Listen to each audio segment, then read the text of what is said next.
basic human being wants to be seen, heard, and understood. If those three things, Jafar, I don't have, how do I even know I exist? To have somebody sit in front of you with tears in their eyes and just tell me I'm just so sad all the time, it's heartbreaking. Why does the brain sometimes suppress the memories? Jafar, our body is always trying to protect itself, subhanAllah. It always wants you not to feel what you felt before. So it'll come up with mechanisms. Our body will do anything not to get us to relive a trauma. We feel like if we criticize or point things out, then we're being disrespectful to our family, which is not true. A person can say, I love my parents, but you know what? They did a lot of things that they shouldn't have done. It does show up. When we say a feeling out loud, it's me giving power to the problem over me. This is the worst myth ever. I actually get so upset when people say that in therapy because you can't ignore anything away.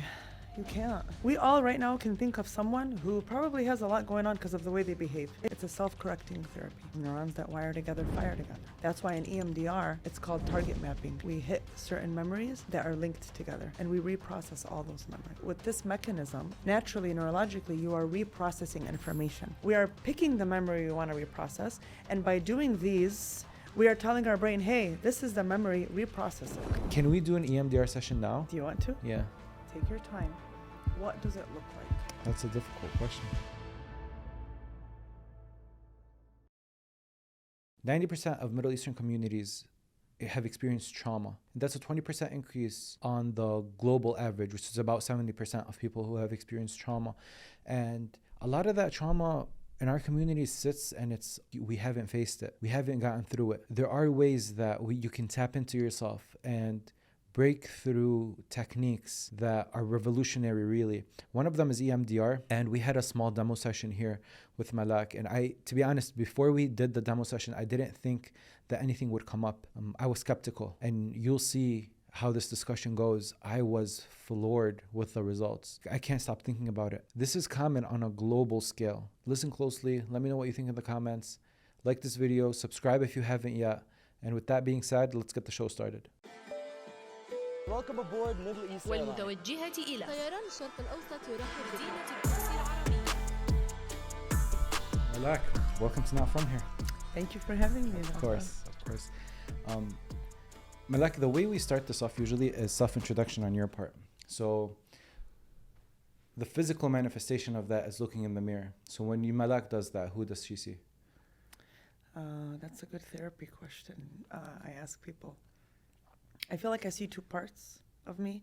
One part is me, Malak, the wife, the mother, the daughter, the sister, the friend, which are all very big.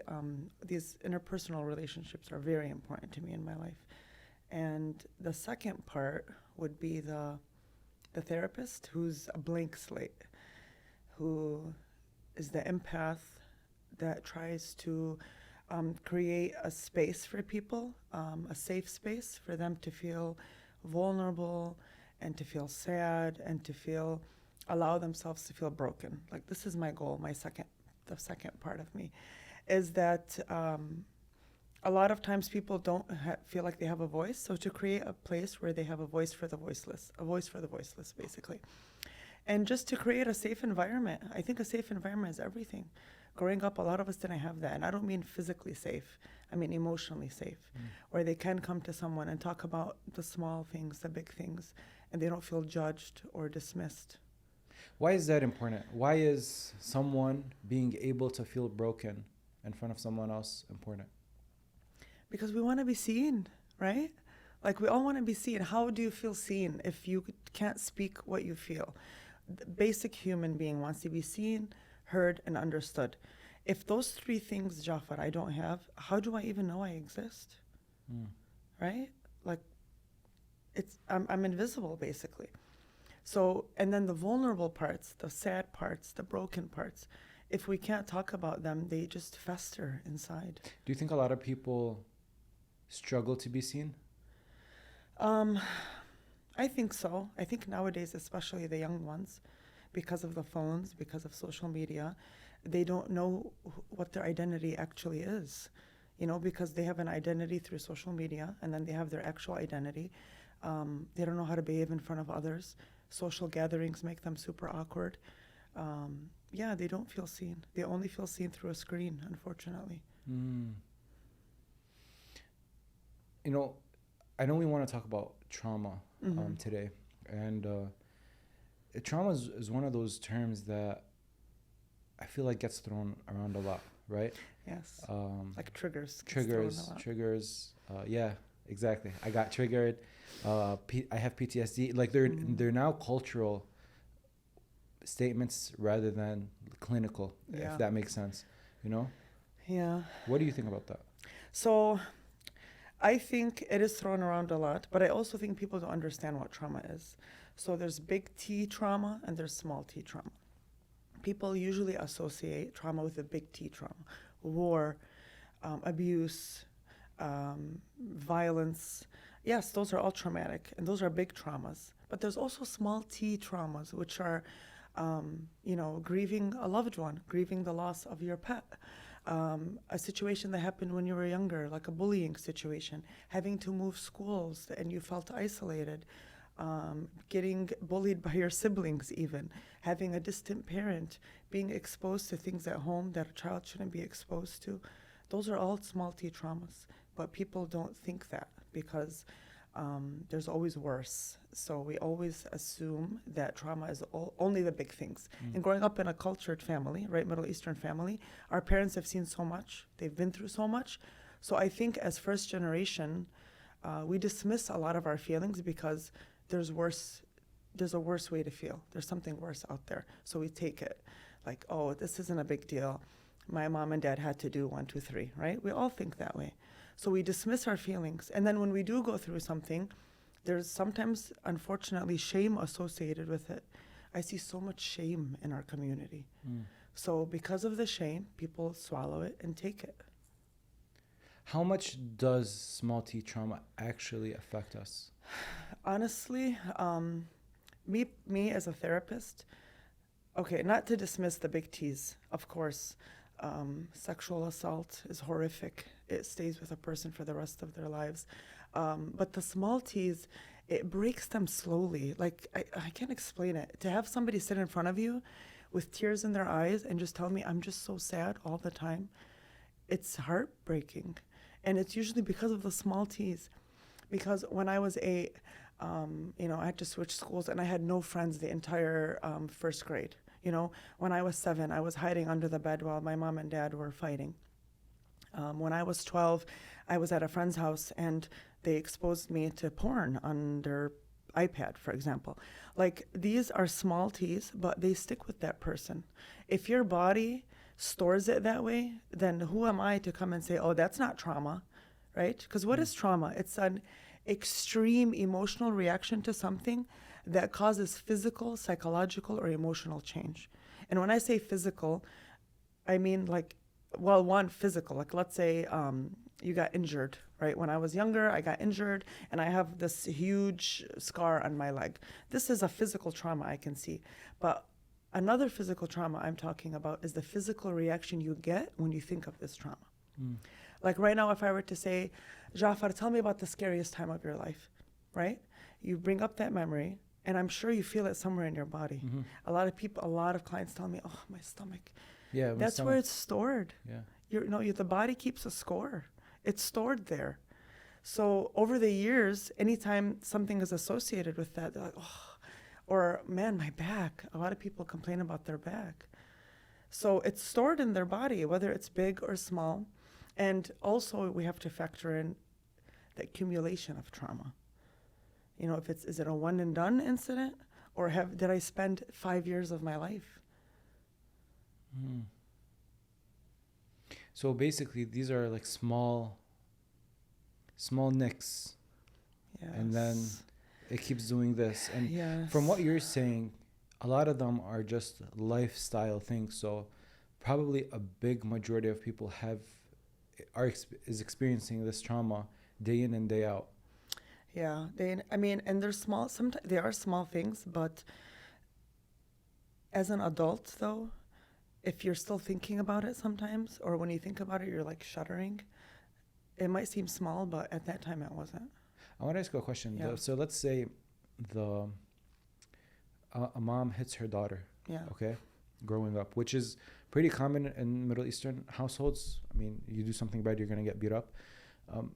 if you have a parent that used to hit a lot, does that register as one trauma, or every time the person gets hit is registered as a separate trauma? Because I think there's a difference there, no? That's a good question. Yeah, well, gosh, this is a good question because, so I'm not minimizing a child getting hit, but some people have gotten hit throughout their life, but they don't register it as trauma. Not because they're in denial or because they're used to it, because when they think about it, it's like, I was bad and my mom used to spank me, right? It's about whether that memory is stuck in you or not and what it ignites inside of you. Like right now, if you were to ask me, let's say, did your mom hit you guys when you were little? I'd be like, yeah, once in a while. I'm not reacting to it. How do you know if something is traumatic? Is if you are reacting to it. Your body is reliving that moment. So if someone, when they're talking about childhood abuse and they are internally freaking out or they cry, to me, that's a sign that that wasn't just a spanking or two. That was abuse. Yeah, that parent ignited such a terror in that child that it got stored as trauma versus for me or anyone else, it didn't get stored as trauma. So it all comes down to, Jafar, the way your brain files that information. And I'll get into that a little bit more when we explain EMDR. So one thing is, I feel like thinking about the things that I've personally gone through, a lot of times I like to rationale them. Like they might ignite a response inside of me when I think about them or when they get brought up, but I try to rationale them. Is that still considered trauma, or is that just what do you mean by rationalize? Do you say, I mean, it's not a big deal, yeah, it's this okay? person was going through this and that. That's probably why they did this. Not still like acknowledging like what this person did hurt or affected me, but just giving an excuse to the situation and kind of explaining the situation to... You're processing this. You're breaking it down, processing it. But right now when you're talking to me about it, do you feel a reaction in your body? Sure. Yes. So that means it's unprocessed. So let me, Jafar, the reason I got into EMDR is because I was doing private practice for a few years. And I would do CBT, which CBT is amazing, cognitive behavioral therapy, where thoughts cause feelings, which causes a behavior, right? And CBT is very effective. But then there comes a point where my clients would tell me, like they'd get frustrated with me and they'd say, Malak, I know, logically, rationally, I get it, but my body is reacting. So logically, they understand why this thing happened to me. Or logically, they understand that if, for example, they see one of their triggers, they know this is not going to kill them, but their body doesn't know that. So that's why I started to think of, I need something more for my clients. And that's why I got into EMDR. That's why I got into IFS. Because logical thinking has nothing to do with how your body's reacting. Okay. So you can say to yourself, I know why they did it. I know why this happened, sure. But inside I'm shaking and trembling. That doesn't mean, what does that mean? My brain and my body are not matching, right? Yeah. Wow. So let's break down kind of what trauma means culturally. So when people say trauma out in the street, what are they referring to, and what does trauma in your clinic mean? So trauma in the street can mean anything to anyone, right? Like, oh man, growing up, we used to play outside and it was traumatic. I mean, people like to throw that word around, but also you never know what that person experienced unless I dig and I ask and I figure it out. Sometimes, what's even more interesting is sometimes people go through horrendous trauma and they don't realize it's trauma because that's their baseline. I had a client who had a horrific childhood, lots of sexual exposure and sexual abuse, but he never thought of it that way because he's a boy and he's a man. And it took a lot of work for him to realize that what happened to him as a little boy was not okay, and to send empathy to that child. It took, and to me, it was mind-blowing. Like, how could you think this was okay? But based on the environment, based on where he grew up, he thought that was okay, but it wasn't. And it took a long time for him to get there and to realize, and I remember the moment he did, he just stopped and looked at me and was like, oh my God, I can't believe it. You're right, that was horrendous. If that happened to my kid, I would have killed someone. you know, but it takes a while. And sometimes I say maybe that's your brain's way of protecting you, right? Is to rationalize, is to say, no, it wasn't that bad. I think it's a protective mechanism, you know, to downplay what happened. But if you stop and look at it and just process it, you'll realize. So you have the people that don't realize they had a traumatic experience. And then you have the people that do realize and they want to reprocess it.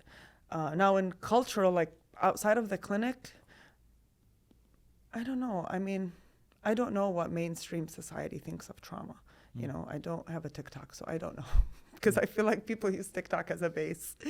But I never downplay when people say that was traumatic for me, because maybe it was. You know, who am I to say no? One thing for me might be different for you. Me and you right now can be sitting right here and something will happen and this wall will cave in. And you will move on and say, yeah, you know, this wall caved in and it was scary, but I'm okay. It might traumatize me, but that's because of my history and my filing system and my body reacting to things. So who's to come and say Jafar is right and Malak is wrong? Do big T's usually downplay small T's, but in a sense of, if our parents went through war and they got traumatized, and I think a very big portion of our parents are traumatized by war, and then they started having these less traumatic experiences. Do they still register as that, or because of the magnitude of the trauma that they went through with war, their body stops registering this as trauma because they've been through so much more? And our parents say these things of, like, we've been through way worse. Yeah, like, it's not a big deal. Yeah, like you might go through something and be like, man, like this is really bad. And they're like, we've been through worse. So is this their body kind of taking in the trauma, storing it somewhere, or is this them stop registering trauma at all because of the big T's? No, I don't think they stop registering trauma, but let me tell you. So we have filing systems, okay? War for them is a certain filing system. So anything that, and again, this has to do with the way we process memories, which I will get into. But if they then have smaller traumas, they're storing them, but they're not storing them in the file that says war. They're storing them in a file that says scary, sad, something smaller. So neurons, Jafar, neurons that wire together, fire together.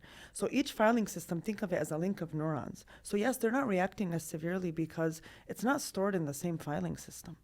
And I'll explain that a little bit more. What do you mean by that? Okay, so the way our brain stores memory is based on association, one, and based on familiarity. And then it also stores it based on the emotion we felt in that moment. So let me give you an example, okay? Let's say a 5-year-old boy is driving with his mom and they almost get in a car accident and they almost die. So this 5-year-old boy, okay, what feeling is he getting with that memory? Shock, Right. Fear, I almost died, I'm not safe, okay? This is the thought that he has. So his brain then takes this memory and stores it, because the brain is storing this memory in a very scary way. It's not a safe way of storing this memory. It's a trauma memory. So the brain stores it, think of it like this. It stores it in a cabinet, a filing cabinet, under fear and under I'm not safe, right? Because that's the emotion that got brought up in his body. His chest maybe reacted, his stomach reacted as a 5-year-old boy, and he thought he was gonna die, which meant he was unsafe. So now that memory is stored in that filing cabinet. Now, fast forward, this little boy is 9 years old and he's at school and there was a fire drill. And he didn't know it was a, what do they call them? Like when they practice drill. Practice drill. And his body's reacting to the fire drill. He gets freaked out and he feels the same feeling of unsafe. His brain is like, oh, I know this feeling. I know this sensation. So it takes that memory and stores it in that same filing cabinet from when he was 5. So now those two memories are linked. Why? Because it gave the boy the same sensation and the same feeling, the same belief of I'm not safe. Again, he was 12. He gets in a fight at school. He feels like he's going to die. Oh, that memory gets stored in that filing cabinet. 15, 18, 20. Anytime he's felt, and not trauma, remember, it's anytime he's felt the sensation of feeling unsafe, the sensation in his body. It's all about the body and how we feel. Your brain stores those in that filing cabinet. So now fast forward, let's say he's 25 years old and he's driving on a highway by himself, he's relaxing, and a car swerves and almost hits him. Logically, he realizes, okay, I'm safe. But his body now is reacting to the entire filing system because neurons that wire together, they fire together. So a lot of times clients will tell me, like this man, for example, will say, Malak, I knew I was safe. I was fine, but my body was shaking. My heart was racing. I was freaking out, even though I knew logically I was okay. But why is that? Because all those times in his life that he's felt unsafe are all linked, and he's reacting to it now, today. And that's how our brain works. That's why a lot of times, Jafar, including myself, we react to things and we're like, gosh, that was an intense reaction. Even something dumb, right? Like, بينقذ الواحد. Like, okay, relax. Somebody just said hi to me. ليش عم بنقذ? That's because you are reacting to things that you don't even realize are attached. It's all in that filing system. Now, you might have another filing system for, I'm unlovable. And maybe that filing system is a little bit smaller because the memories in there are not as much. You didn't have as many moments of I'm unlovable. So that's why I'm saying our parents have probably a big filing system of war and a big filing system of I'm unsafe. But I bet you those parents, if something happens today where they did feel unsafe, they're probably going to react in a certain way because neurons that wire together fire together. That's why in EMDR, we go down the list. It's called target mapping, and we hit certain memories that are linked together, and we reprocess all those memories. Wow. So it just takes them to feel that feeling again, or be in a situation where that feeling That is same present. sensation. Yes, Yes. that same sensation. Yes. is Even though present. they're very different. And a lot of times when I'm doing EMDR, you'd be amazed at where we start and where we end. Like we'll start with a traumatic memory, and they're like, oh, I just remembered when I was 12. And it's simple thing. Like I was, I don't know, I was at school and some kid shoved me in a locker and I was stuck in there for like a minute. I just remembered that. Oh my God. Them to themselves, they'll say this.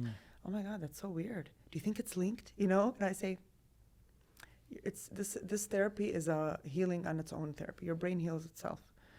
Why does the brain sometimes suppress the memories? Like sometimes you can't remember. Yeah, I think that happens a lot with severe abuse. It's because it's so much. I have a client that suppressed her childhood abuse for like 30 years. And then as an adult, she remembered it all. It all came back like a movie in her mind.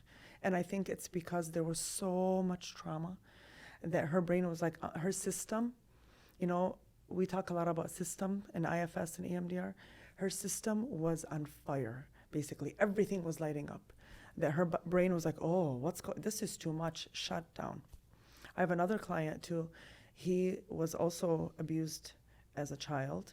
And a few years after, his time frame is off, but a few years after that, he woke up one day and he said, I never felt anything again. Like his emotions were dead. And that's his body's way of protecting itself.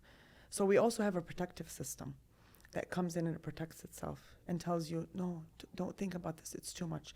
Instead of being sad, be angry. Instead of grief, be enraged, because it's so much easier. Jafar, our body is always trying to protect itself, subhanAllah. It always wants you not to feel what you felt before. So it'll come up with mechanisms, right? Panic. For example, if you have a phobia of something, like I had a phobia of elevators for a long time. So anytime I'd see an elevator, I would freak out. That's my body's way of protecting me because my brain is registering an elevator as unsafe. But logically, rationally, it's not unsafe, right? It's just a regular elevator. But when I see it, I freak out, and that's my body's way of protecting me, telling me, don't go in there. Remember what happened last time? Because our body will do anything not to get us to relive a trauma. It will do anything. It will cause you to have a panic attack not to go in there. It'll cause you to get angry. It'll make you forget. These are all protective measures because we have protective parts. We have parts that are vulnerable, and then we have protective parts that protect us from the vulnerable parts, if that makes sense. It does. Yeah. The thing that I want to comment on is when you said the gentleman woke up one day and he was like, I don't have any feelings anymore. So I feel like that's common with men. But his is an extreme. Like to the point where it's a term called anhedonia, where he has no ability to feel happiness or pleasure, like zero. And that's because it was so horrific what happened to him that his brain said, you know what? It seems like it's a lot safer to feel nothing than to feel pain. So he felt nothing for a very long time. Does women's brains or bodies register trauma different than men? To be honest, I don't know. Like, I don't want to answer when I don't know. But from my practice, just working with men and women, yes. Excuse me.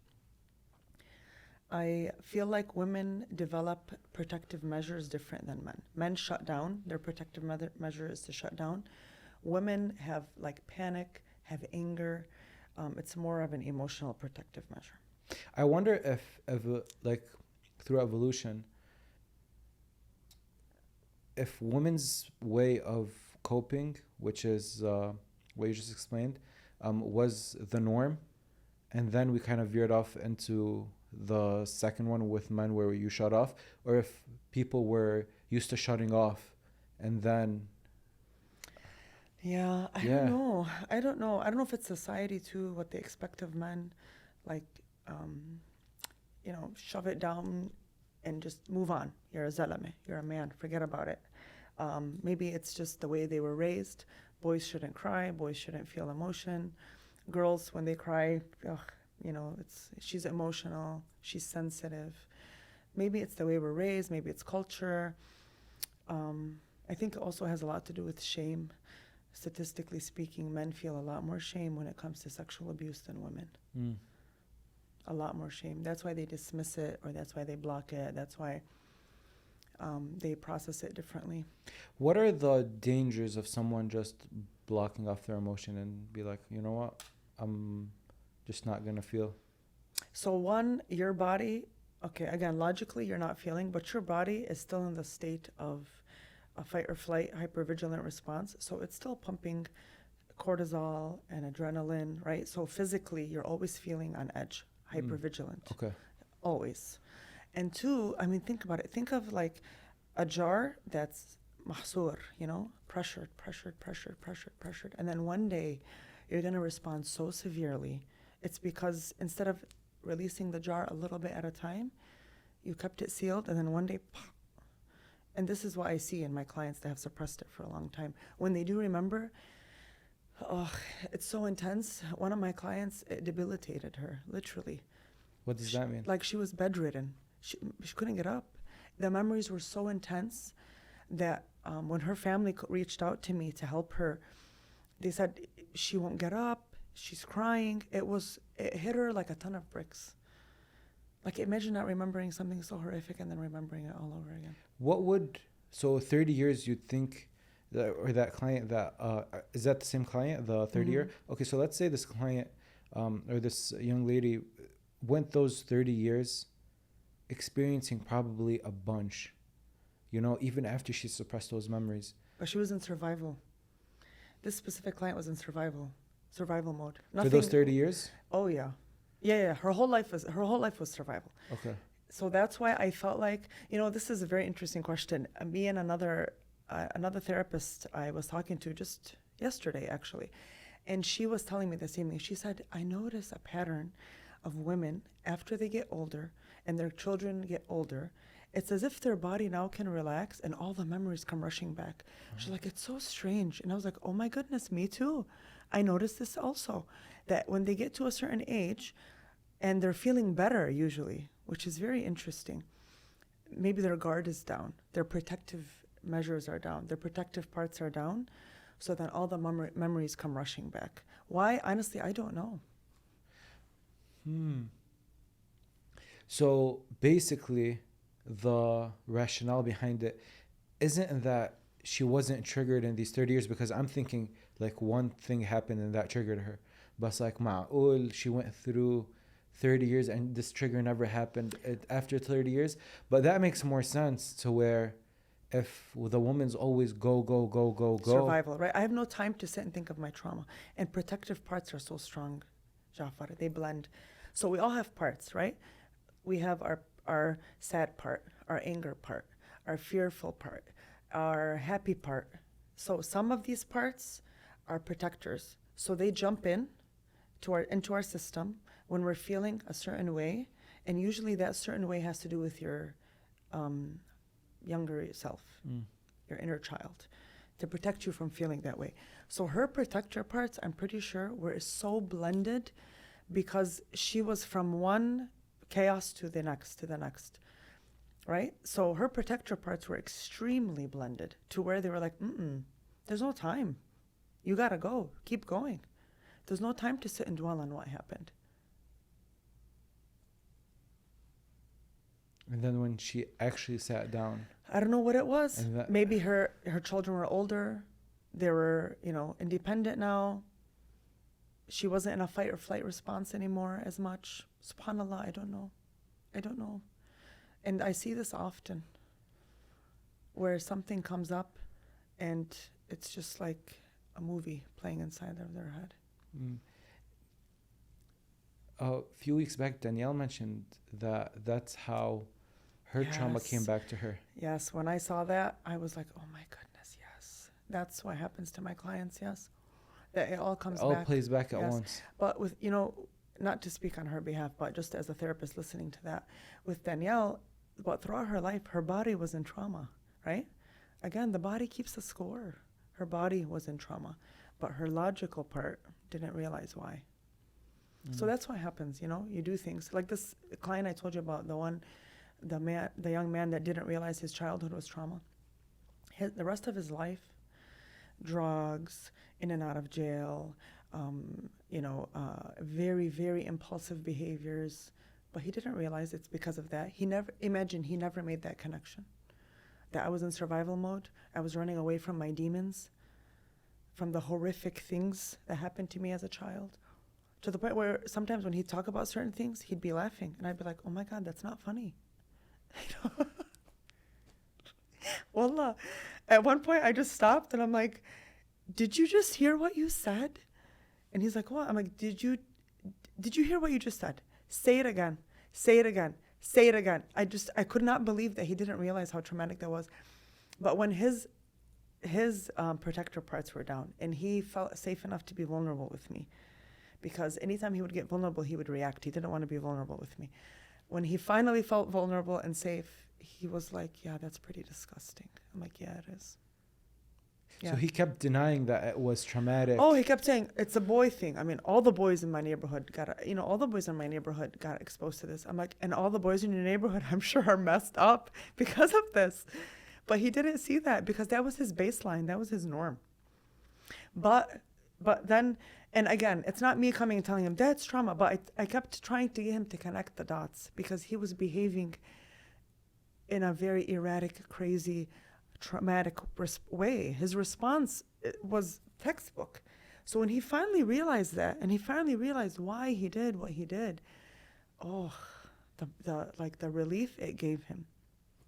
Like what I'm thinking of is a typical Middle Eastern family where the mom has the trauma that she's been through and that's affecting her personality. The dad has the same. That trickled down to the children. And now you're in this environment and probably the mom's sisters have gone through similar trauma. The dad's brothers and sisters have gone through similar trauma. Mm-hmm. Now you have this environment that's built on trauma and everyone's not acting normal. But because that's the normal, everyone thinks everything's fine. Everybody thinks that's the baseline. Yes. So how do we know what normal is anymore? That's a good question. How do we know what normal is? My answer to that is, are you okay with your normal? Like, are you okay with it? How does a person know that they need help, for example, Jafar? Yeah. Can I jump in there? I think that happens when you get old enough and you get exposed to other people, whether it's friends, when you're getting married. And you're like, and then they do things and you're like, you guys are so weird. And then he looks at you and your family and he's like, actually, everything you guys do is weird. Yeah. Do you know what I mean? Yes, I think that's realization of... Yes. And being exposed to, like, at work, at school, other relationships. And that's offensive. Like, if someone tells me, like, you and your family are weird. Like, this is not how... This is not normal. What you guys aren't normal. That's very offensive to a lot of people because what do you mean telling me that all the life that I've lived, Is not okay. And my parents that I love so much aren't normal, and the things that are doing aren't acceptable. Yeah, Like, who are yeah. you to come in, Come and tell me all these right? things. But he Yeah. might be right in a way where it is not normal. So how do we kind of differentiate that? Because that'll cause problems for the person. Yes, that's true. That's true. That's a very good question. So multiple things come up for me. One, two things can be true. Okay, let me actually back up a little.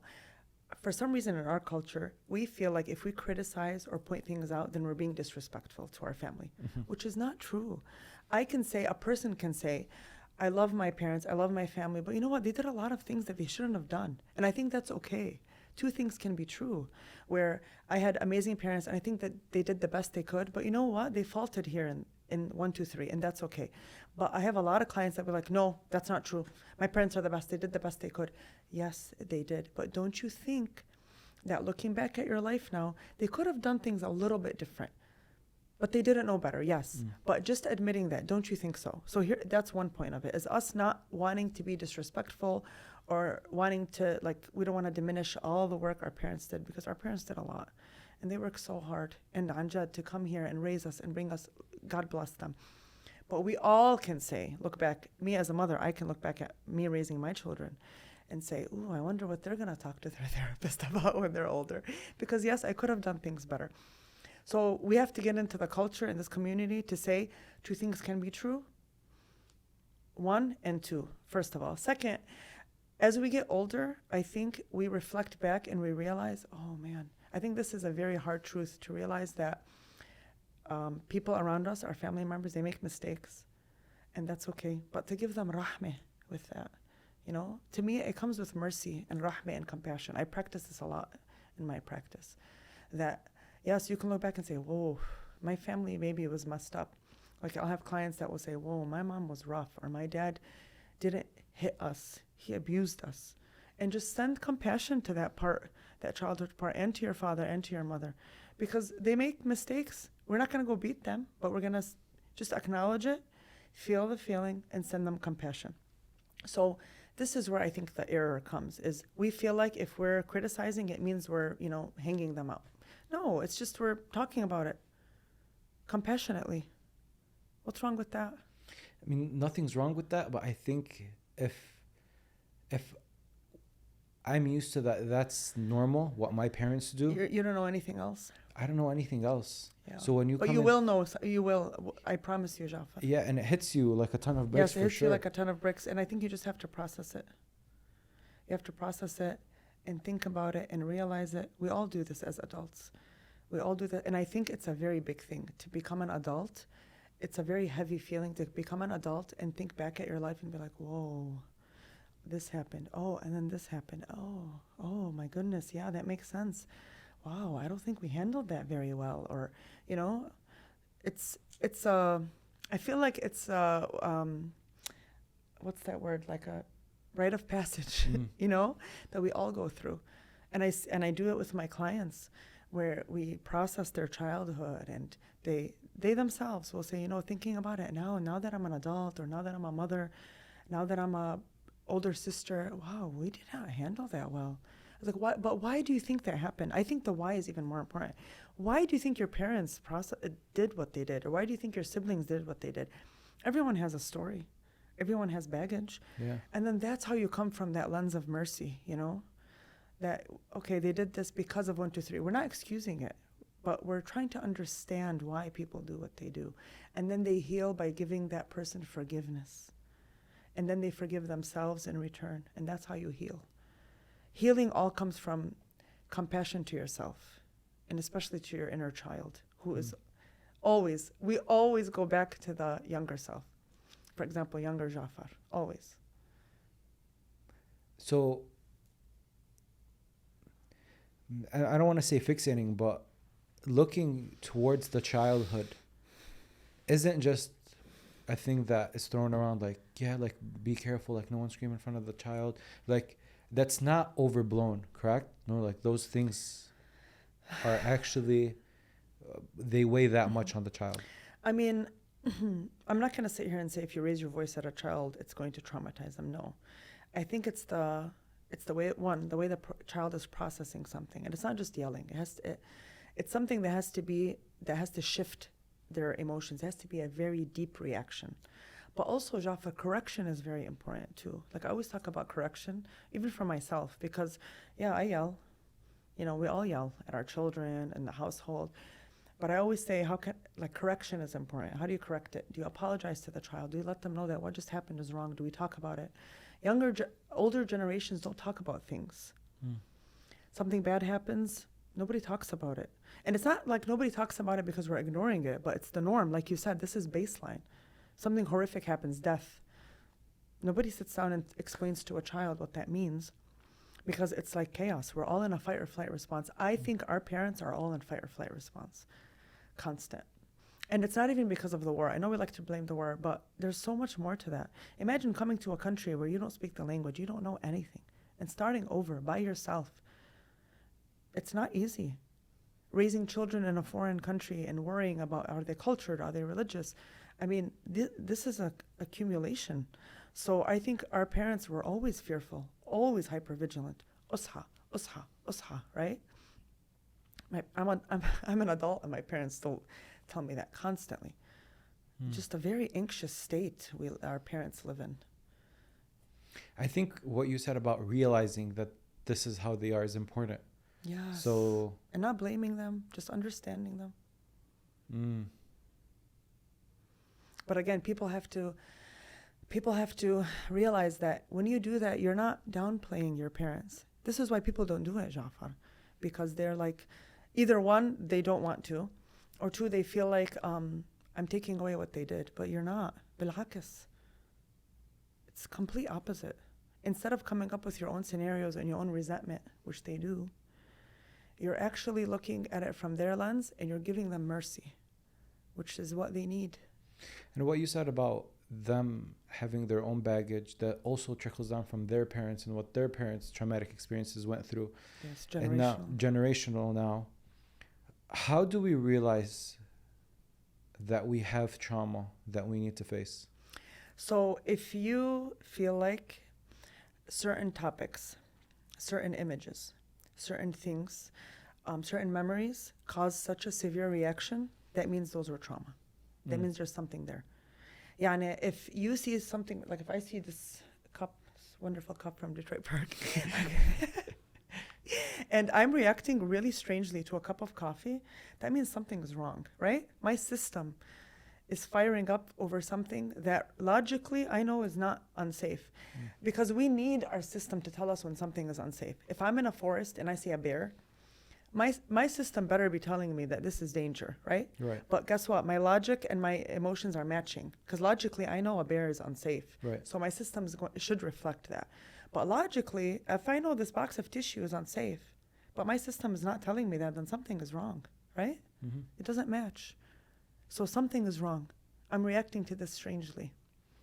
And that's how you kind of know that there is something there that you There need is to something explore. there. Yes. If I bring up a memory, and if me and you are sitting and you mention airplanes, and I start, my stomach is turning, I'm nauseous, I'm going to throw up. Okay, I'm not going to say trauma, but I have maybe a phobia then towards that. Yeah. Something happened there that I need to reprocess. So you don't always have to reprocess a huge trauma. It can be even a phobia. It can be panic disorder. We do a lot of panic attacks too. Or even something simple like I can't get on an airplane. I don't know why I can't. We get sometimes car accidents. I got in a car accident and I can't get into a car. Every time I get into the car, برجف, because of the trauma that just happened, right? So yeah, is this a huge, traumatic incident where he almost died? No, but his brain is stuck in that car accident. So we have to unstick it, basically. So you can do EMDR for any of these things.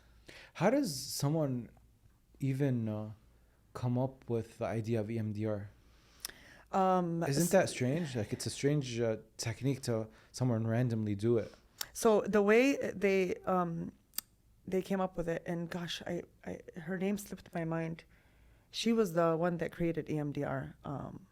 She was a woman, and the way she did, Jafar, which is amazing, she was walking in the park, and she was thinking of something extremely distressful.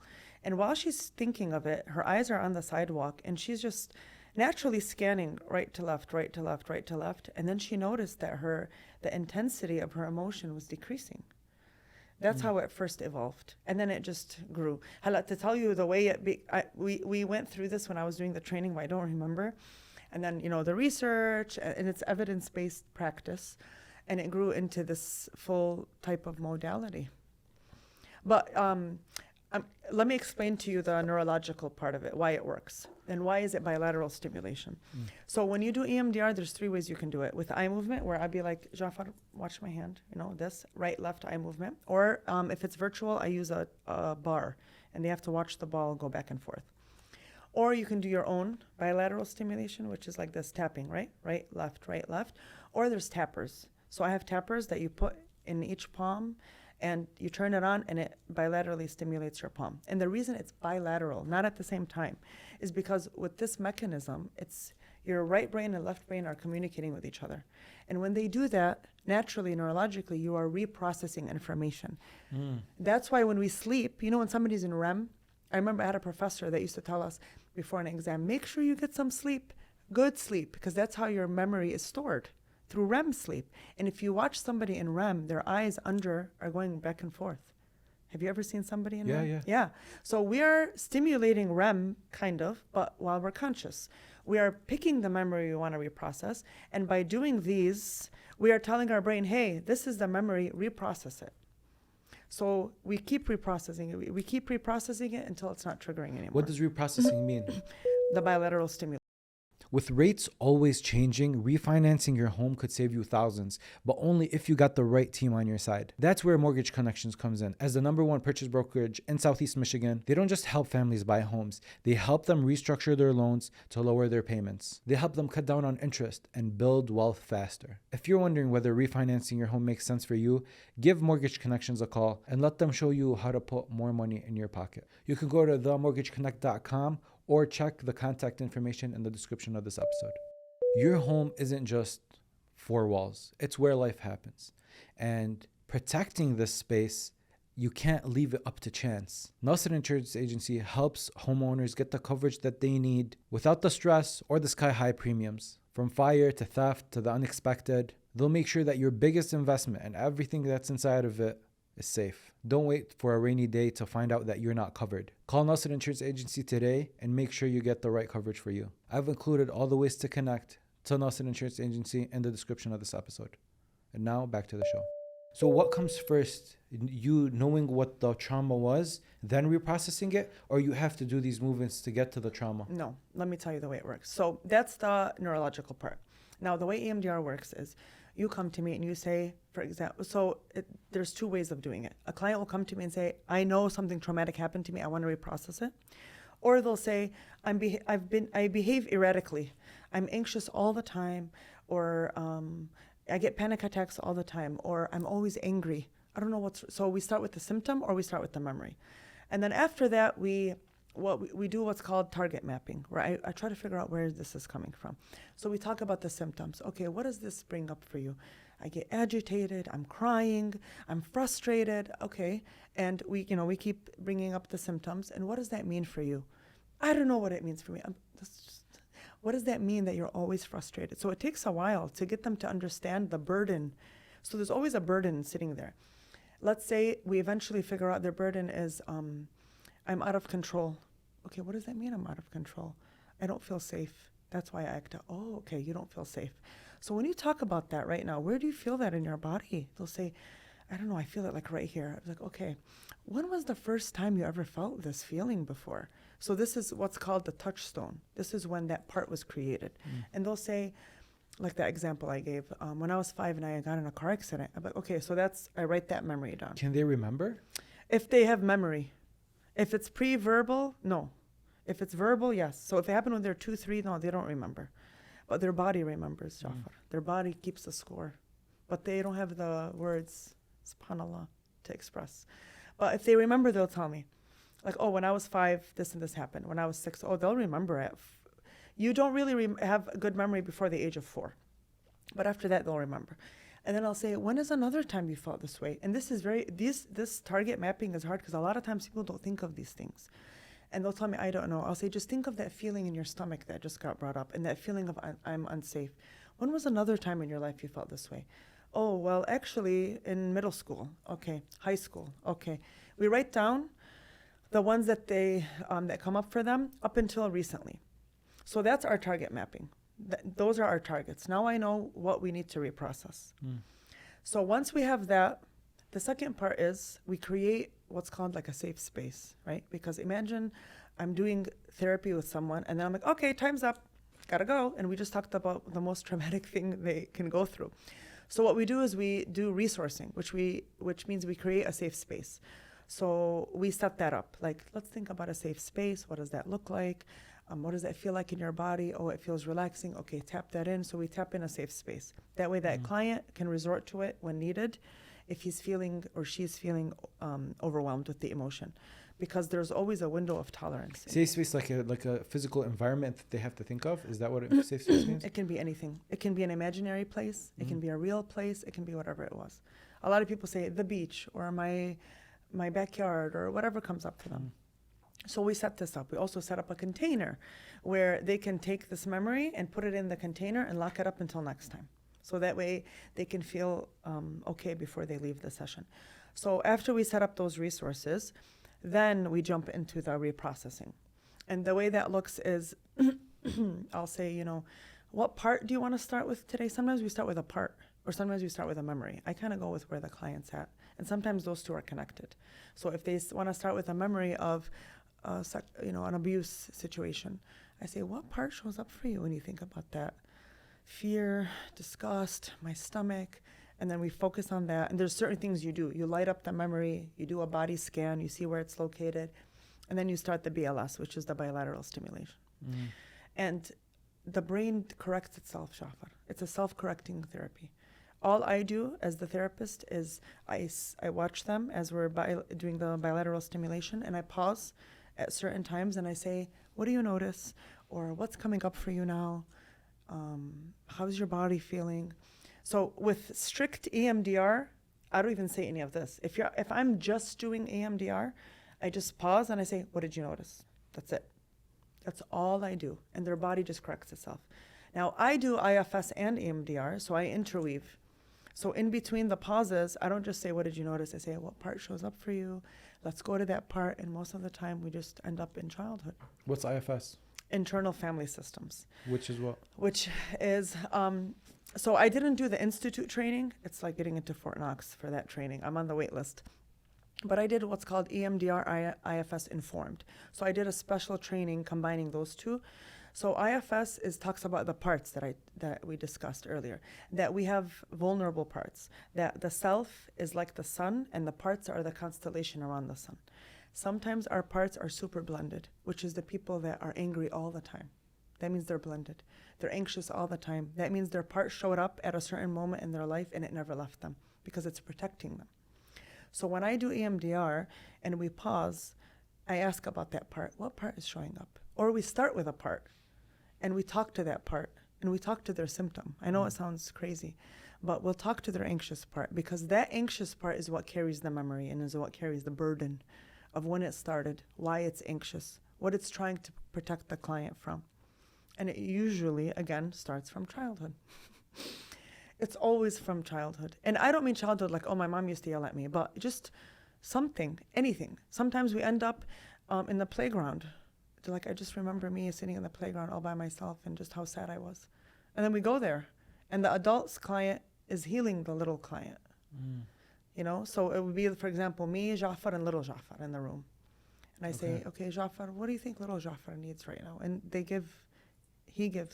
adult Jafar gives little Jafar what he needs, for example.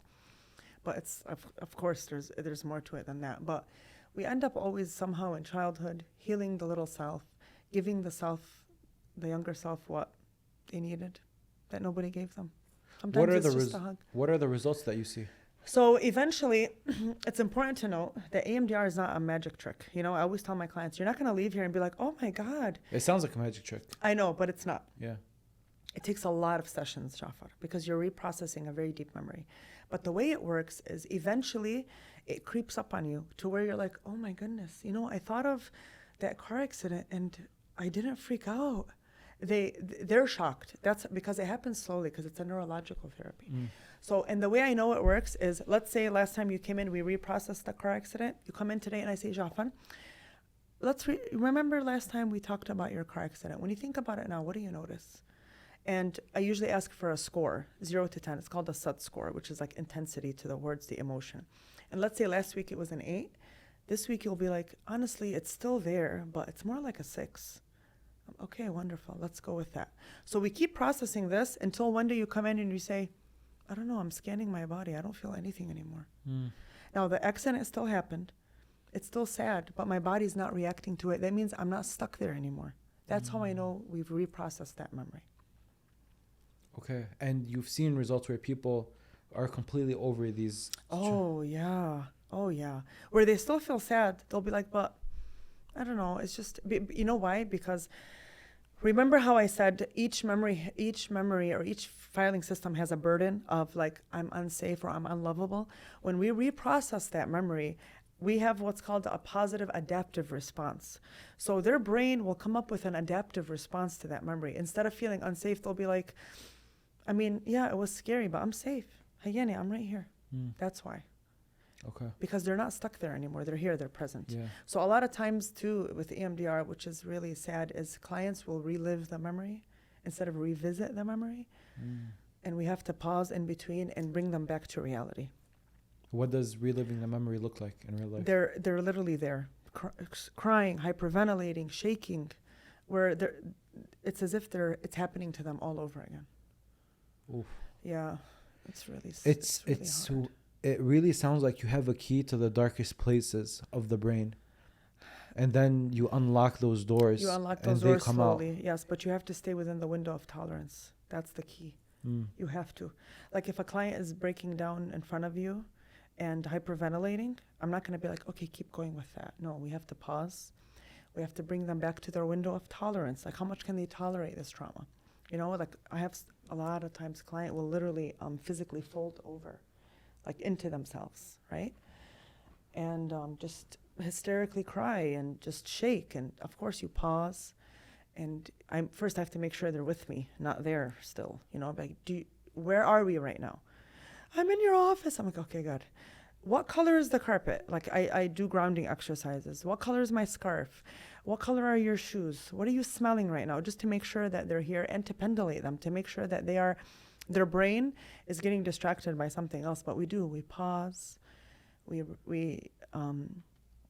bring our system down. I had a client where it was so much, and she's never reacted this way, and we reprocessed a lot for her, that oh my God, she was there like in the memory where I kept, you know, sometimes I'll squeeze their knees. I'll ask them, is it okay if I squeeze your knee? Just so they can feel like that I'm here, I'm present.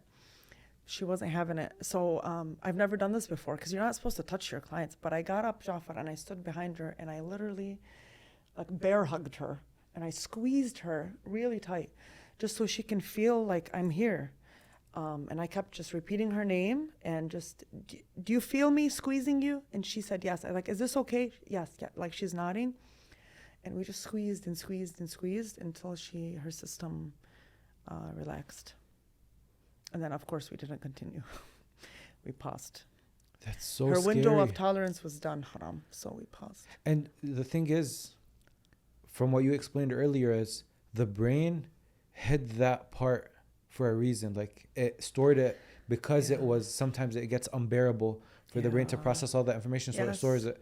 So when they're reliving it, now you're seeing why the brain decided to store it. Because emotion, like think of the things that people go through, Jafar, you know? It's so heavy. Even death, losing a loved one. I do a lot of grief. You know, I have one client that came to me when her mom got diagnosed with a non-curable disease. And we worked through all of it, watching her mom deteriorate, watching her mom become a vegetable, and then death, and reprocessing that, going back and reprocessing what it felt like to her, and just, it's horrific.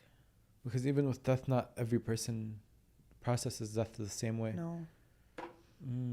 No. And because she was in survival mode, taking care of her mom So a lot of things showed up later, you know, a lot of shame, even doubt. Did I do enough? That was her belief. That's her burden. Did I do enough?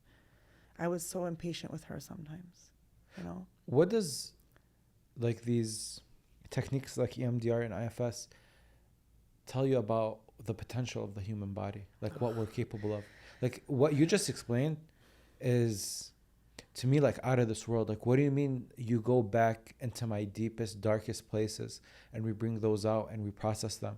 Like memories that I didn't even think existed. Now you're bringing these out to me. Like it's such a weird, It's crazy. it kind of takes the human and puts them in like in dimensions, and you're going into timelines, specific timelines, fixing them. Do you watch Marvel? Going through. Not really. Yeah, but like yeah. there's like this Yeah. idea of different timelines and parallel universes, and you exist in this realm, and he exists in the same. Jafar or Malak exist in a different realm, and now you're going into these timelines and you're fixing them and coming back. Yeah, subhanallah. It's just, I mean, think about, remember, we're not creating memories. They're already there. Exactly. But the protector part is protecting them. When I let the protector come back, we literally ask that part to step back. I'll tell the client, ask your part to step back. Ask it to give us space and let it trust us that we're going to heal. So when that protector part steps back, it's like it's covering. And then you're exposing all of that darkness. It's a lot to bear. I mean, but at the same time, I have to say, every single day, my clients amaze me because the things they go through, the darkness people go through, and I'm not even just talking about the big T, I'm talking about the small T, like the severe sadness, the severe isolation, and getting themselves to work through that and to reprocess. It's so beautiful.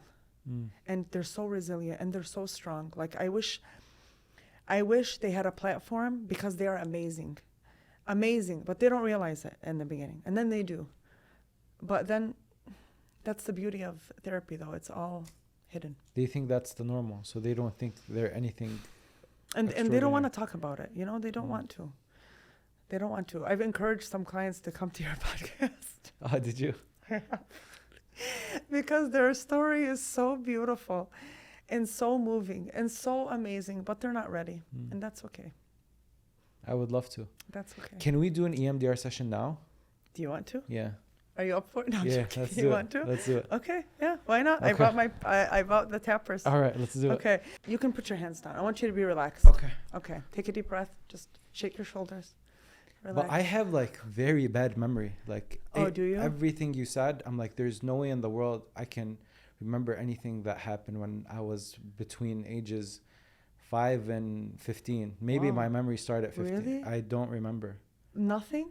Like bits and pieces, but like very vaguely. Like I meet people that like can remember specific details of specific events, and I'm like, there's no way in the world I'll be able to do that. I don't remember.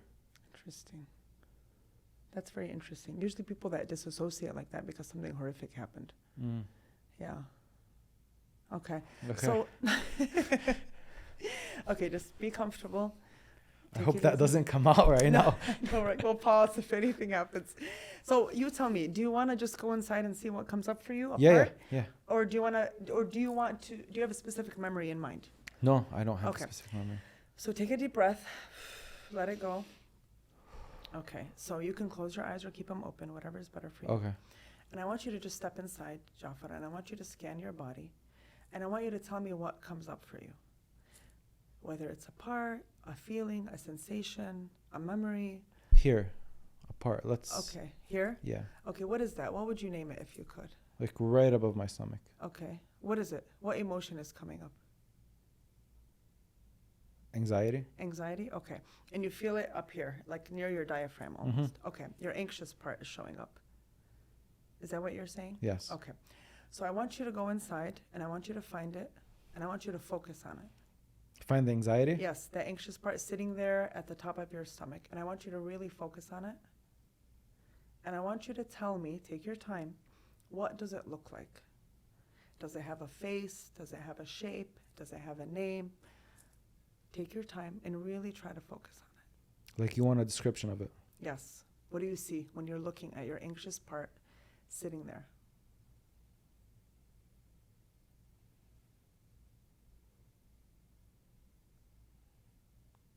A black dot. A black dot. Okay. Is it big? Is it small? Is it in a room? What is its surroundings?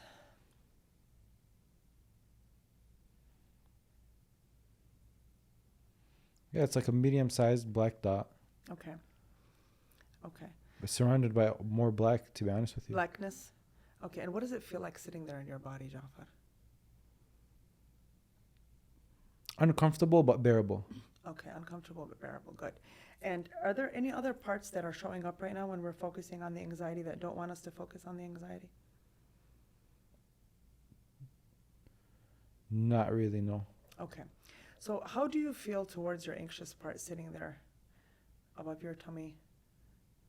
Kind of just used to it. You're used to it? Okay. Do you like it being around all the time or not? How do you feel towards it? Yeah, I probably don't want it there. Okay. You don't want it there because what? Because it feels like a burden. Like, I mean, it's extra weight. Yes, it's extra weight. And it causes what?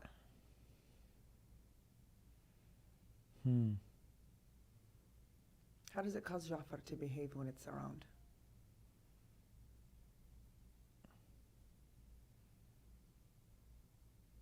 What's the word I'm looking for? More to myself. Like isolated? Yeah. Okay, okay. So focus on that, and I want you to kind of flesh it out, Jafar. Pretend like we're almost like we're asking the black dot to come and join us and sit with us here. And I want you to ask the black dot, is there anything it would like you to know? Why does it show up the way it does? Can you repeat that one more time? Yes. Focus on the black dot. Really focus on it. Separate it from your body. And I want you to ask it, why does it always show up for you? What is it trying to do? What does it need from you? That's a difficult question. Well, ask the part, not Jafar. Ask the black dot.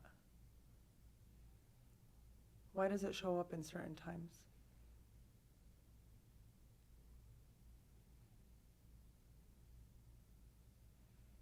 It wants me to be better. Yes, yes. Does that make sense, Jafar? Yeah. Okay, so I'm going to turn these on. So I want you to let your part know that that makes sense. Sure. So it shows up because it wants you to do better. What does it fear would happen if it doesn't show up and remind you to do better? Take your time. Ask the dot. Ask the dot. What would happen if it didn't do its job of wanting you to feel better? It's really fear of underperforming. It has a fear of underperforming. Okay. And what does that mean? What happens if Jafar does not perform the way he's supposed to? What would happen? A lot of people in his life depend on him, so he has to. So he has to. Okay.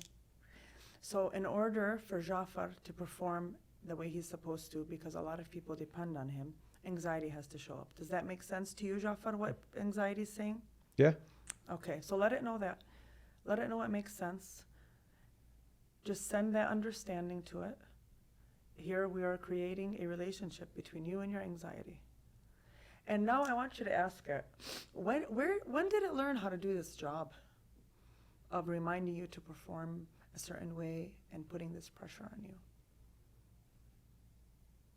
Oh, you're going to go deep. When did it learn how to do this job? Is there an age or a memory that comes up? Yeah. Okay, if you don't want to say it out loud, you don't have to. Do you want to say it out loud? I'll bleep it. Yeah. Okay, say it. I think it was when my parents were getting divorced. My mom gave me that conversation. The divorce conversation? Yeah. How old was Jafar? 8. 8, okay, go there. Go there. Or 10, I think I was 10. 10, Yeah. okay, go there, yes. Okay, so anxiety is reminding you of that time? Yeah. Okay, that conversation that was having? Yes. Is that how old anxiety thinks Jafar is? That he's that little 10-year-old boy? No. Okay, how old does anxiety think he is? 19. Oh, okay. So anxiety thinks Jafar is 19. And what was happening at 19? I moved to America. Oh, okay, okay. Now let's go to the original memory, though. Is that okay? Yeah. Okay, the original memory. What was happening to him in that moment? What was going through? A lot of fear. A lot of fear? Mm. What else? A lot of pressure. Yeah, yeah. So does it make sense why anxiety showed up there? Yeah. So a lot of pressure to be a certain way, it sounds like, right? Yeah. Okay, let anxiety know that, Jafar. Extend to anxiety that understanding. And what do you see when you think of that little Jafar, that 10-year-old? What is he doing right now?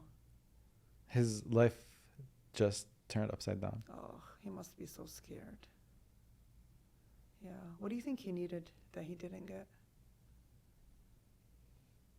He needed someone to take all that burden off of him. Mm-hmm. Yeah, that was probably too much. Yeah. Yeah, it's not fair for a child to be burdened that way, right? Yeah. I mean, I think that it's fine. You know, like this stuff, these things happen. Yeah, but it wasn't easy for little Jafar, though. We're talking about little Jafar. Yeah, it wasn't. Can we go to little Jafar, though? Yeah. So there's me, there's you, there's anxiety, and there's little Jafar right now. Oh, they're all here. We're all here. We're all having a group meeting. What would we like to do? And anxiety is watching all of this, right? Mm-hmm. Because anxiety is reminding you of this burden. What would you like to do for little Jafar that you think he needed at that time? Well, first, why don't you approach him? Is that okay? Mm-hmm. Do you want to maybe sit with him? Yeah. Is he okay with that? Yeah, I think he's excited. Okay, good, good. Can you ask him if there's anything he wants to share with you? Yeah. What is he saying? I mean, he's scared. Yeah, of course. He wants to know that it'll be okay. Yeah, of course. He doesn't know. It's the fear of the unknown, right? He's losing control. Is he going to be able to take care of the responsibility that his mom just put on him? Oh, yeah. Yeah. What do you want to tell him, Jafar, now that you're an adult? You got it. Okay, what else, though? What else do you think he should have heard when he was that age? What do you wish somebody would have told him?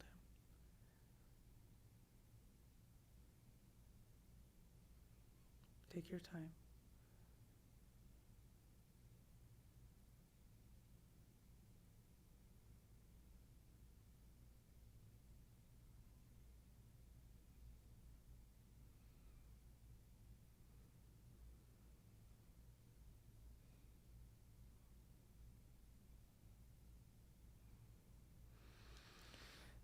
Difficult question. I don't know. What would he want to have heard?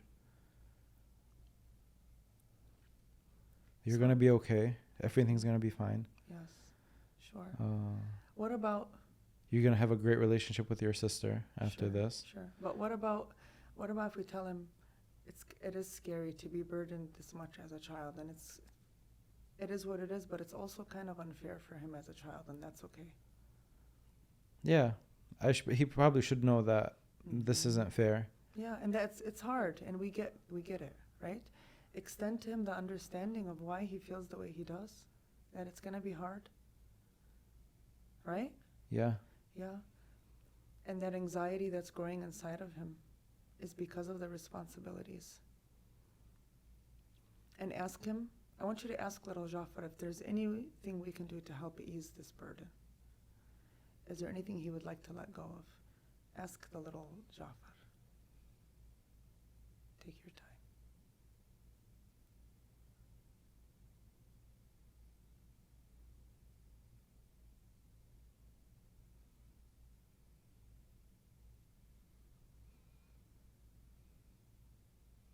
Like if there's anything that he doesn't want in his life. Whatever he wants to share. Is there anything he needs help with? How can we help him here? How can we unburden him?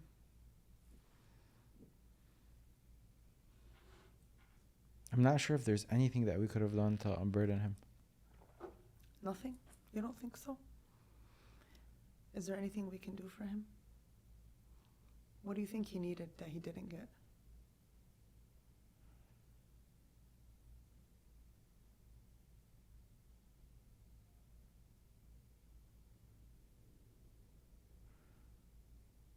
Maybe he needed both parents to be in that room. Mm-hmm.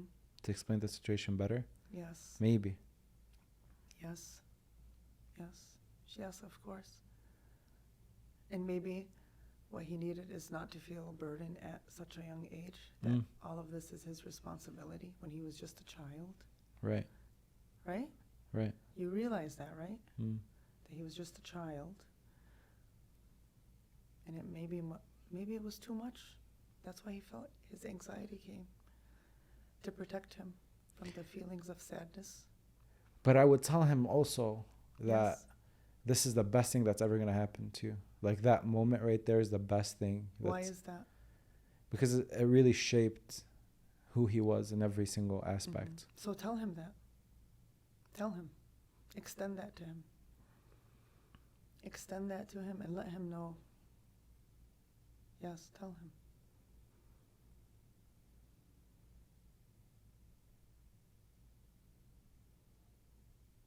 And as you're telling him, Jafar, I want you to notice how he's responding to you, the little Jafar. And how do you feel towards him? I love him. Good. Extend to him that love and that compassion. He's the one that started it all. Mm-hmm. Send that to him. Let him know that. And kind of see how he reacts to you telling him that.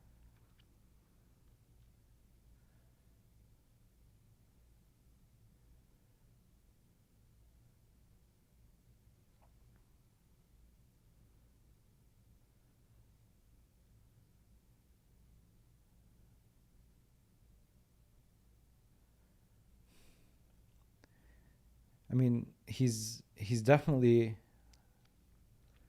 more at ease. He's looking up to me as a role model. Of course. And he's being seen. Yeah. Yeah. Seen by the person that I think would be the best out of mom, dad, and older Jafar. I think he would want to be seen by older Jafar Yes. more than he wanted to be seen by his parents. Yes. So give him that. Give him that moment. Yes. Give him that moment.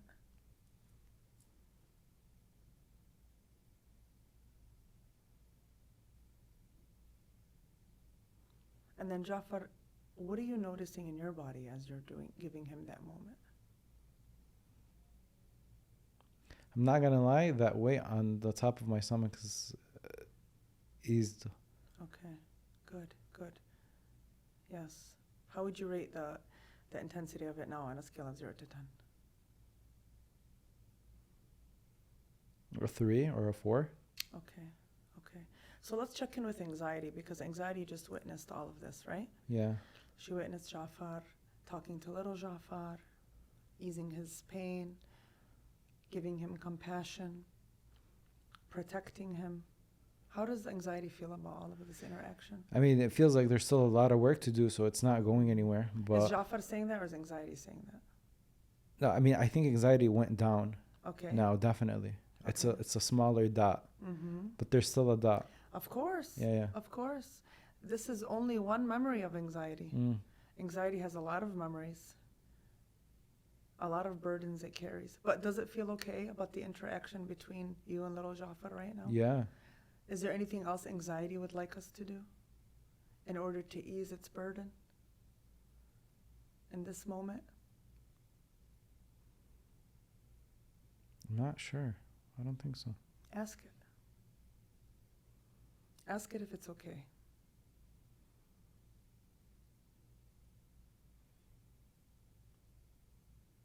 It is okay. Okay, good. Now I want you to send anxiety some gratitude for showing us this memory and allowing us to come and talk to little Jafar. Send it some gratitude. And thank it for showing up. And let it know that we realize that there's still a lot of burdens it carries, and this belief that you have to be perfect and you have to be responsible.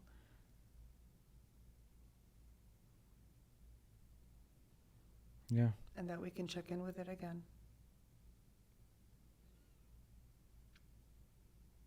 And if it needs anything else from us, to let us know.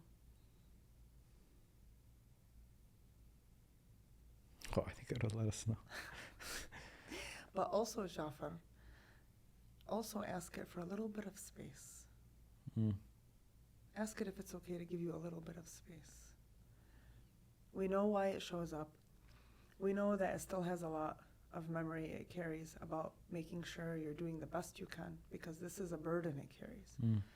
But also, if it would be okay with it to just give us a little bit of space. That way we can heal and work on our true self.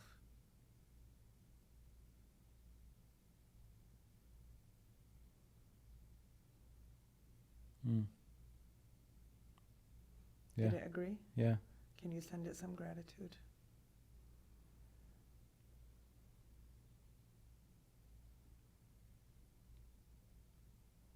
Done. Okay, good. How do you feel towards your anxiety now? I like it. I always like my Yeah. anxiety. Yeah.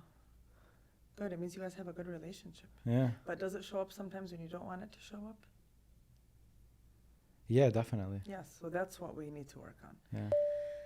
If you live in Metro Detroit, you should know this. Detroit Perk is the #1 coffee shop around. The quality that they have is second to none. And every cup truly feels special. In the mornings, I always opt in for the drip coffee. And that's what I'm having right now. Whether you're catching up with friends, locking in on work, grabbing coffee on the go, or just taking a moment for yourself. Maybe you want to go let off some steam and just sit in peace. Detroit Perk is that place to go. It's more than just a cup of coffee. They've built an atmosphere that makes you feel like home. A lot of lawyers talk about fighting for you, but when it comes to the real work inside of the courtroom, they back down and settle. That's not what Hall Macklin does. With over 20 years of trial experience, they have gone toe-to-toe for their clients in courtrooms across Michigan, making sure their clients got real justice and not just quick deals. When your freedom, your future, and your family is on the line, you need an attorney that's not afraid to take the fight all the way. When you can't afford to lose, make the right call. All the information to contact Hall Macklin is in the description of this episode. And now, back to the show. And we're back. Okay. How do you feel? This was just like a little window. I definitely feel lighter. Definitely. And Jafar, moving forward now, okay, so imagine this, and then we do it like every week, right? So the client then forms a relationship with its part. But the weird thing about what was happening was you were asking me to talk to an emotion, which I found very difficult. Even like finding the description of how it looked like. Because probably it's because you're very blended. You are very blended with your anxiety. You're always anxious, right? To a certain extent, if I think about it, if in the moment I might not feel like I'm anxious, but if I think about it, I'm like, okay, there is something there. Like I always feel like I have to be doing more. Sitting my fat, I probably could be doing something else, like working, being productive. Yeah, that's your burden. That's your burden, never doing enough. That's the burden anxiety carries. Yeah. Right? I guess so. Yeah, never doing enough. So so when clients cannot focus on their part, it's because they're very blended. So we have to work a lot on unblending.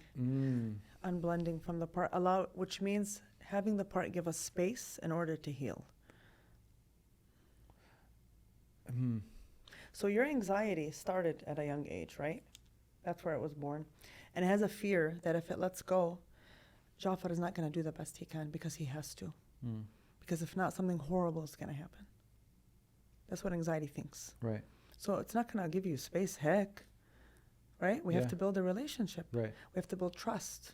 We have to build understanding. Your anxiety, I would say she has to trust you that you're going to be okay, that you will still do what you need to do without anxiety present. But in order to do that, it has to trust. It has to unburden itself. Think of it like a human that's burdened. And we have to unburden it in order for it to relax and give you space. And this takes a lot. A lot of times when I'm doing EMDR, clients' parts show up, strong parts, especially frustration and anger. That's a big protector because it's so much easier to be angry than to be sad. Right. So we work on making a connection with anger, figuring out why it's angry. And a lot of times the same anger will say, because I don't want you to be sad. Remember when you were sad last time? And we build a relationship and a connection, and then we ask anger to step back. And then what's left when anger steps back? Sadness. And a lot of times people don't know how to sit in their emotion. So I say, lean into the sadness now. Feel it everywhere. I want you to be sad and I want you to cry. Because now we can feel sadness and be okay with it. Because sadness is part of life. It is. And being in that moment, like in that memory again. Was it vivid, by the way? Yeah. It felt good. I'm not gonna lie. Yes, of course. It always feels good, especially when you're healing that little self and giving it compassion. Yeah. And love and understanding. And sometimes it shows up. That little boy will show up again for you. So that was trauma. That's, you would describe like that. a small T trauma, yes. Yeah, yes, because you remember it vividly and it caused intense emotion for you. Yes, what you shared is a big deal. Imagine your world crumbling in front of you, right? And also think about what it means to a child. Now as an adult, we look at it differently, but to a child, what does that mean? Change, distance, abandonment, right? Because things are changing. Correct. Those are the scariest things for a child. The unknown, the responsibility, carrying my parents' sadness and devastation over what just happened. That's a lot for a child to bear. Right. That's a lot.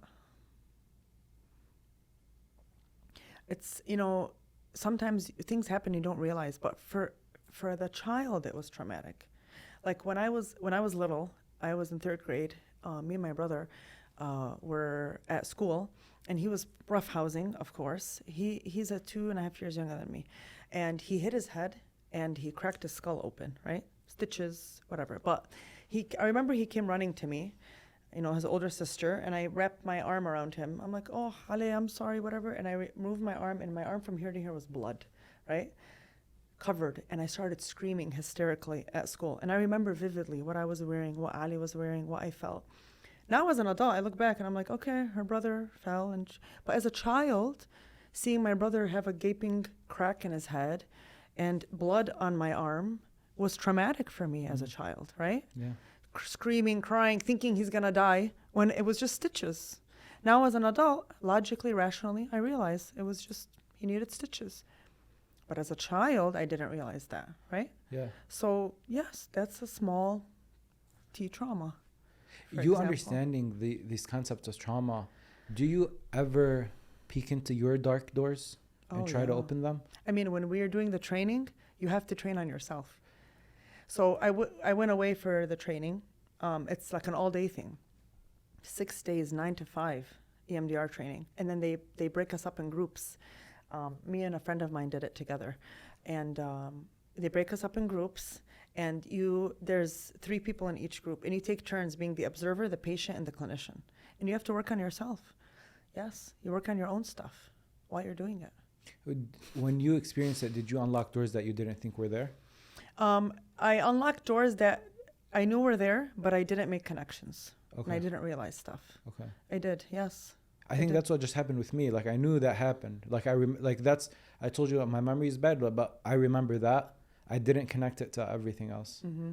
Yes, that's. And what when you happened to asked me what happened, like what age does anxiety see you at, and I said 19, then it clicked. I'm like, See, okay. I would love to do that, but we didn't have time. Like anxiety sees you at 19, so whatever happened at 19, anxiety is stuck there, because it thinks Jafar is 19. So what we usually do is we update it. We spend sessions updating the anxiety, convincing it that Jafar is not 19 anymore. Ease back. But it thinks you're 19. Because that's when I moved here, and it kind of came in with the same thinking of like you that better, 10-year-old. You better hustle, right? So those 2 memories are in the same filing cabinet.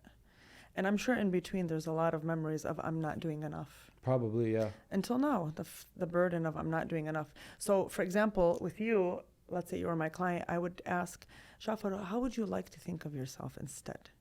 But the thing is, I like this version of me. Okay. You like being anxious and feeling like you're never doing enough all the time? Because I feel like that way I do more.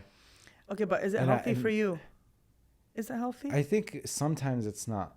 Okay. But most of the times, like that's how I think about it really. Like most of the times, I enjoy it. Okay, there's so most of the time you where appreciate your anxiety.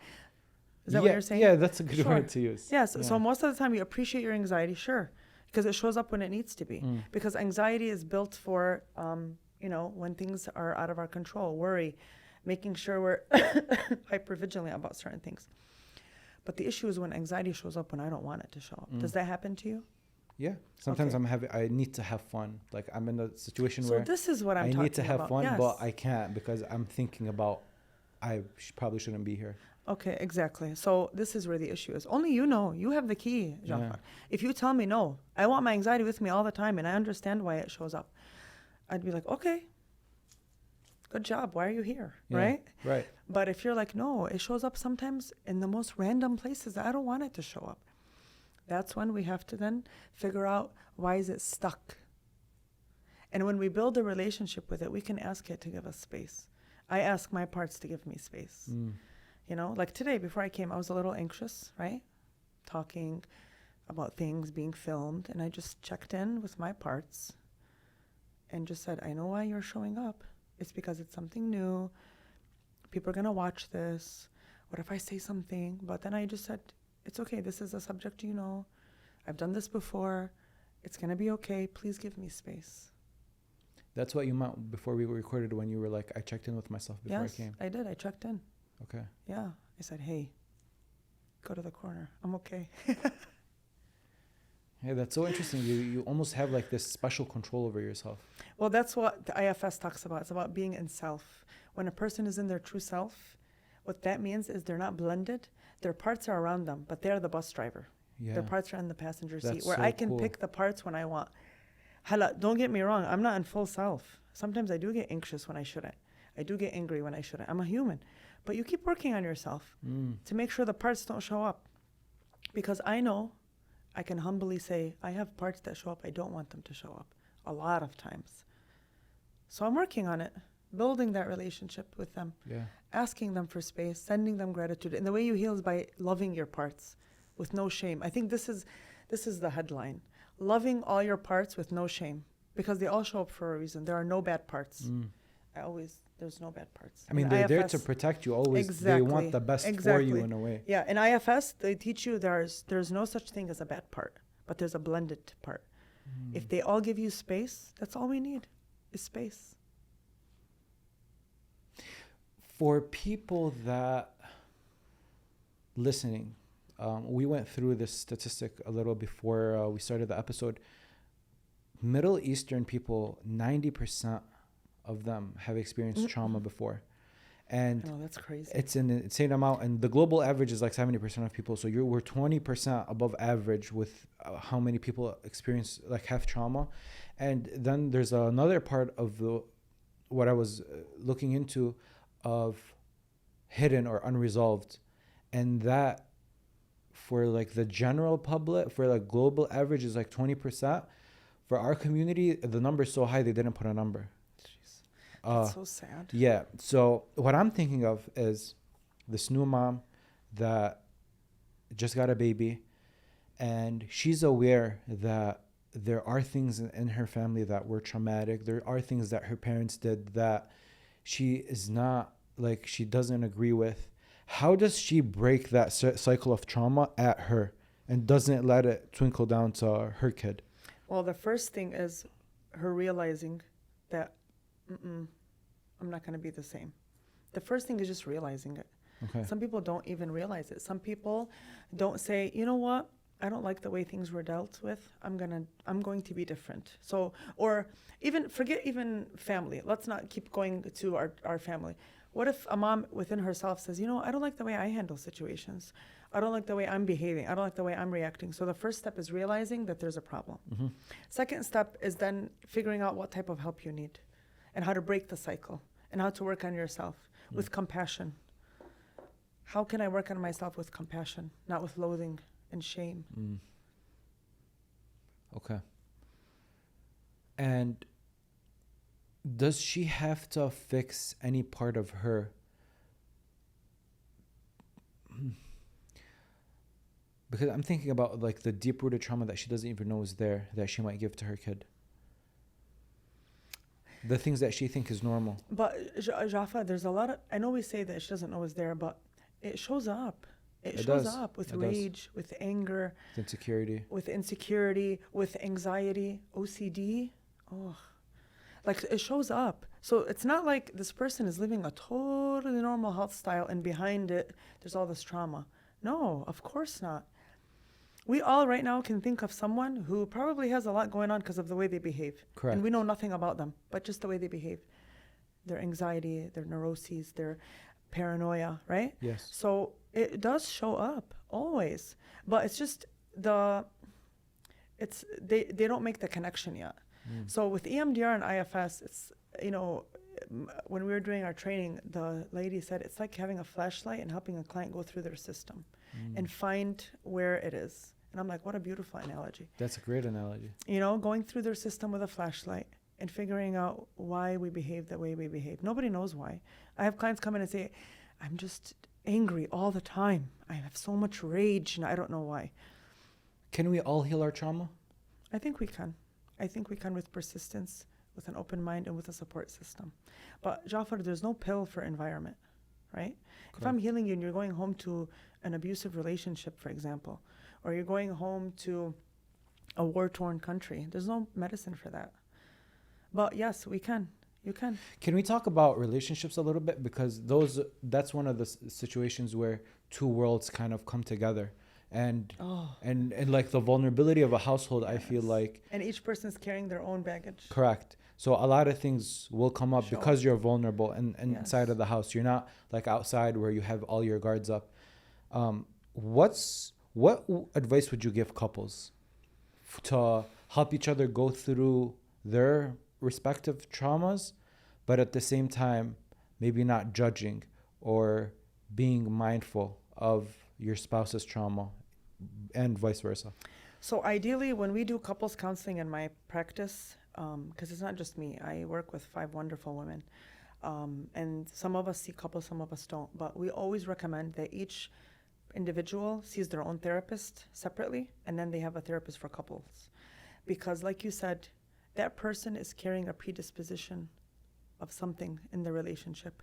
And they're behaving in a way that is radical, for example, or the partner is like, I don't know why they behave this way. It's because of their own history, not even trauma. I'm not going to keep throwing that word around. Because of their own upbringing, because of their own values, their own history, the things they went through, the way they store emotions, their attachment style.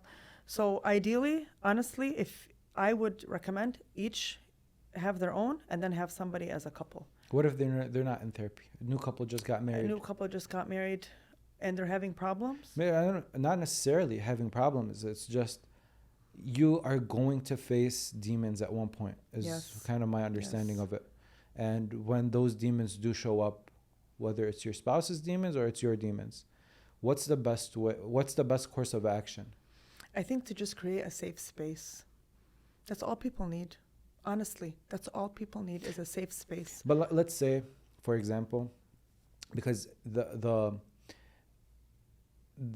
let's say it is a safe space, but when I'm trying to think of an example.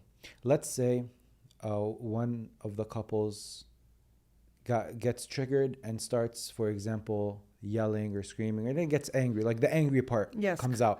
Correct? Because they're feeling unsafe. Yes, and that angry part leads to the other couple's anxiety part come out. Of course. And this yelling is triggering their anxiety. And now they're both triggered and they're not going to know. Now there's no safe space. Yes.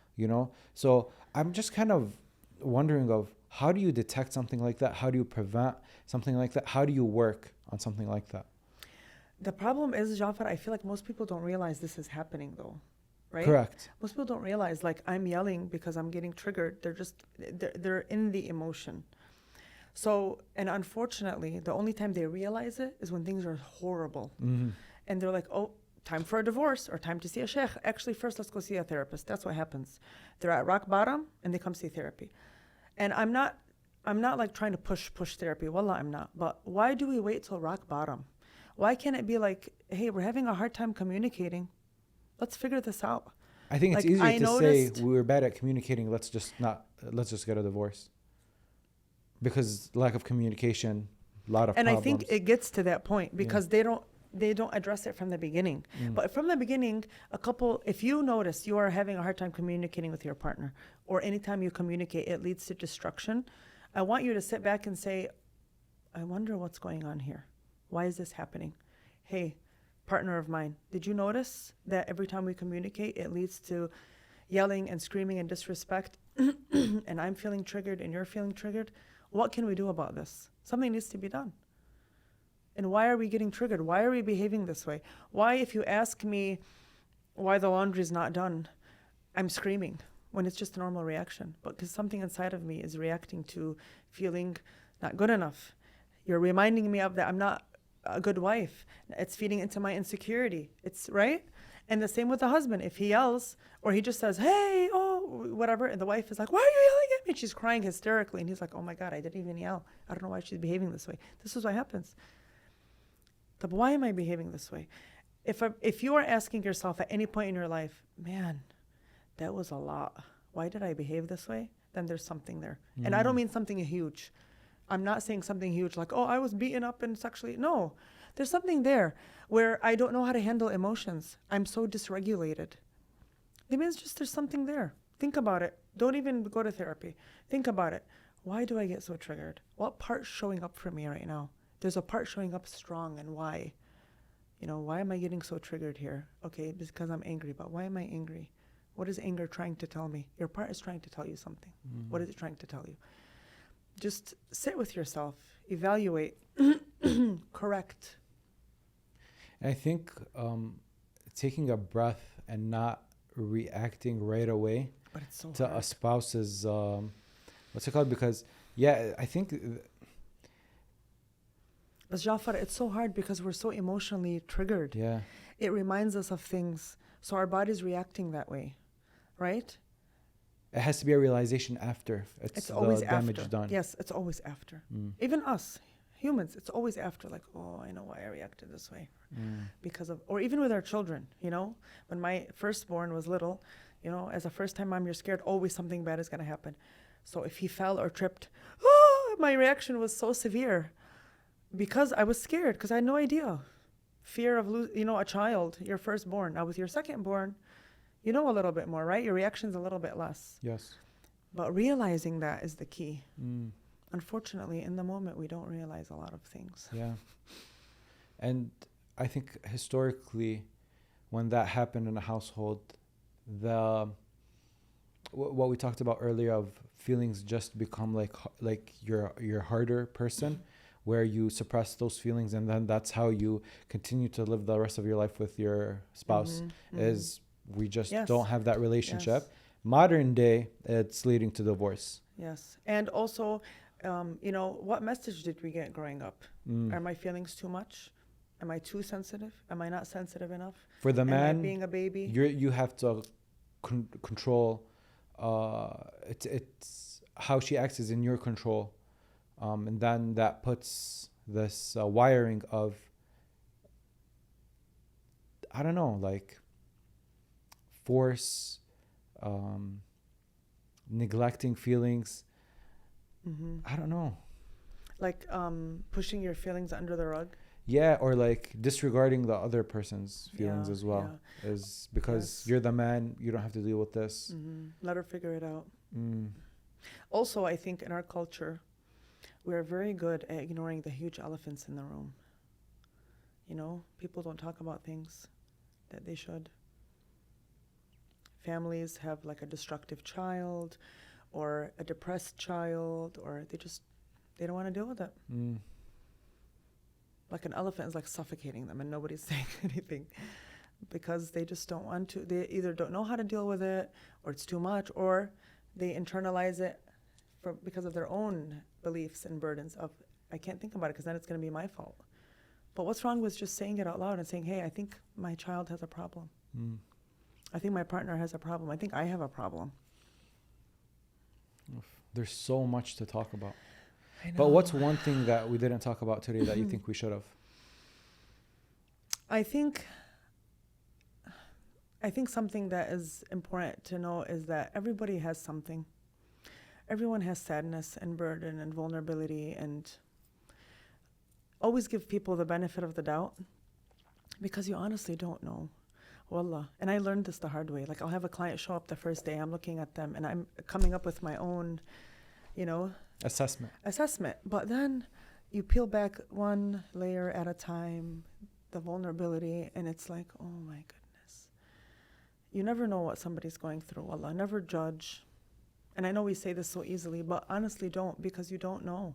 You have no idea the burdens people carry, even in our community.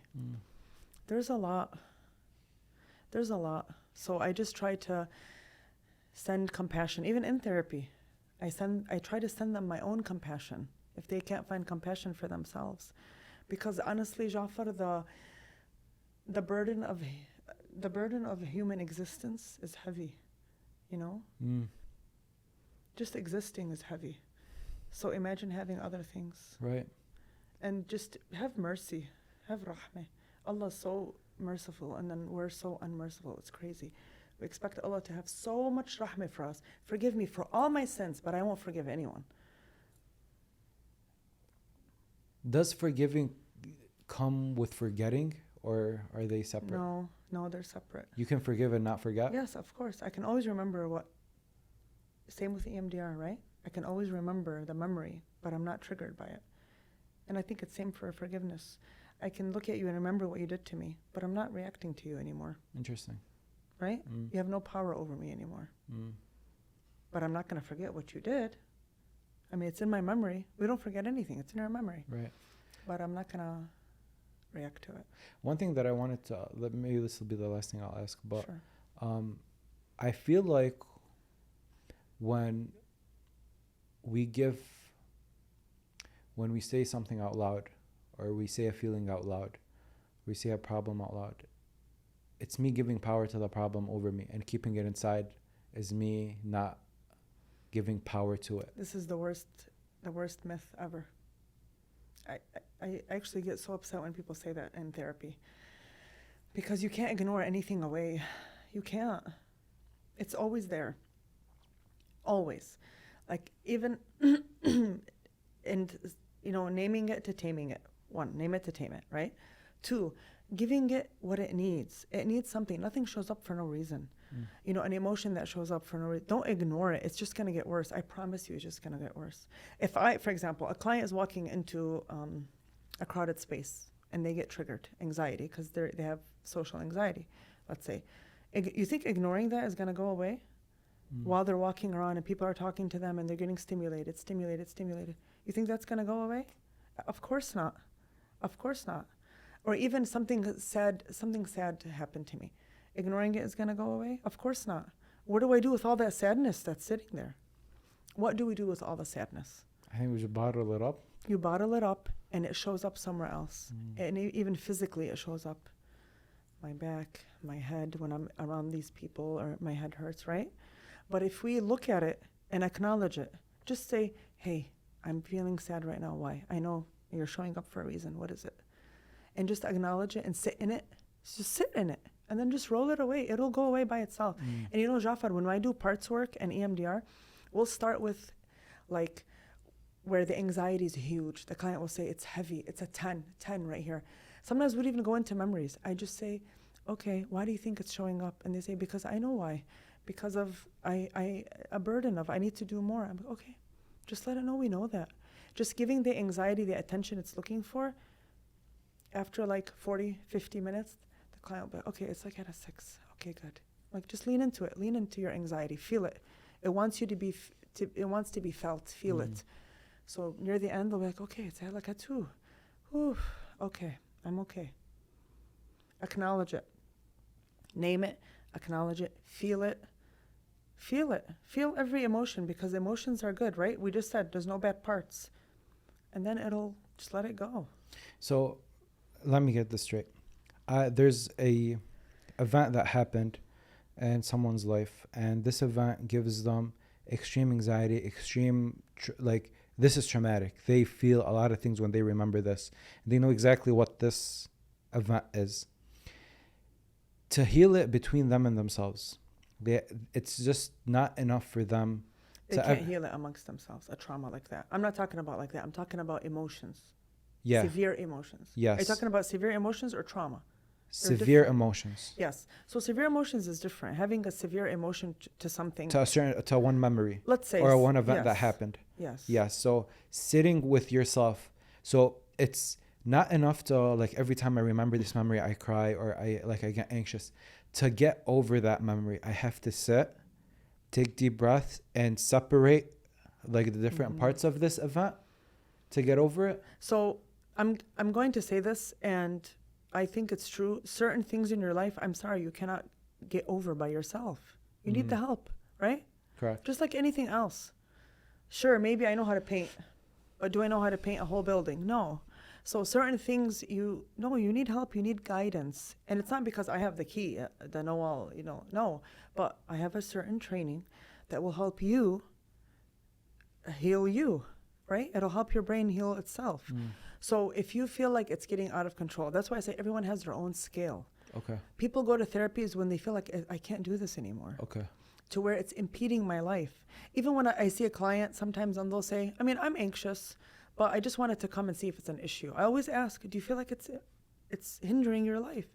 If they say no, I say, okay, so what's the problem? Maybe we don't need to treat your anxiety. It's just there. You guys have a good relationship. It's not hindering you. But when they say yes, it consumes me. I can't go to work. And when I'm at work, I'm nauseous. When I'm in public places, I'm nauseous. When I'm around my wife, I'm nauseous. My anxiety, then guess what? It's hindering your life. So we need to fix it. Okay. Malak, I think we could easily go on for hours keep talking about this. But that just means we'll have another conversation about this. Inshallah. Again. Any final thoughts? No, thank you for having me. And, if anything I said today, triggered something in someone or lit up a light bulb, we have amazing therapists in our community. Amazing. I can name like 10 of them right now. Just talk to someone. It doesn't hurt. Talk to even a friend. Like talk to someone. Don't suffer alone in silence. Yeah, that's it. Alrighty. Thank you, Malak. Thank you. Wow.